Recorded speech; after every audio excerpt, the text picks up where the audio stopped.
Sometimes people quote this and say that absolute truth is incomprehensible, means you cannot understand him at all. That is not actually what the Shastras are saying.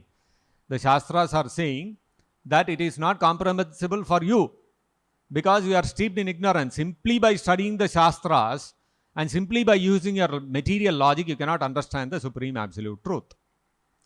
Why? Because the Supreme Absolute Truth is full of inconceivable energies. Without accepting the inconceivable energies of the Supreme Absolute Truth, it is not possible to understand the supremacy of the Supreme Absolute Truth. The example is, Prabhupada gives the example that suppose a potter has to create a pot. Then for the potter to create a pot, what all is required? Clay is needed, water is needed, potter's wheel is needed, there has to be a fireplace for baking the pot. All these things are essential. Without these things, the potter cannot create the pot. Whereas the Supreme Lord, when He creates, actually nothing is required. He does not need any of the ingredients. Without the availability of any of the ingredients, He can create anything He desires. Now, if you try to take the example of the potter and try to understand, if the potter is not given mud, if he is not given water, if he is not given the potter's wheel, if he is not given the fire, then how can he produce the pot? That is the logic. It is very clear logic. But that logic, if you try to apply to the Supreme Absolute Truth, it will not work. It is not possible to understand.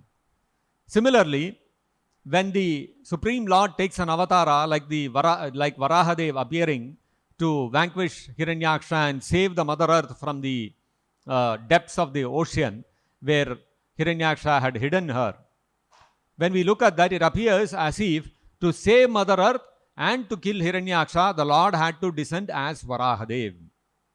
But the reality is that it is not that to kill Hiranyaksha and to save Mother Earth, it was necessary, it was essential for the Lord to take an incarnation and come.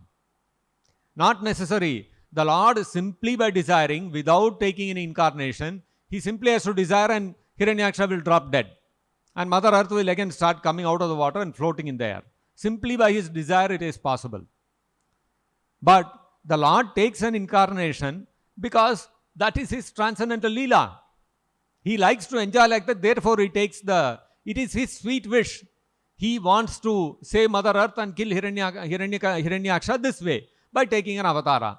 But that does not mean that He is limited to kill Hiranyaksha and to save Mother Earth only by taking an incarnation. No. Even without taking an incarnation, simply by His desiring itself, He can accomplish whatever He wants.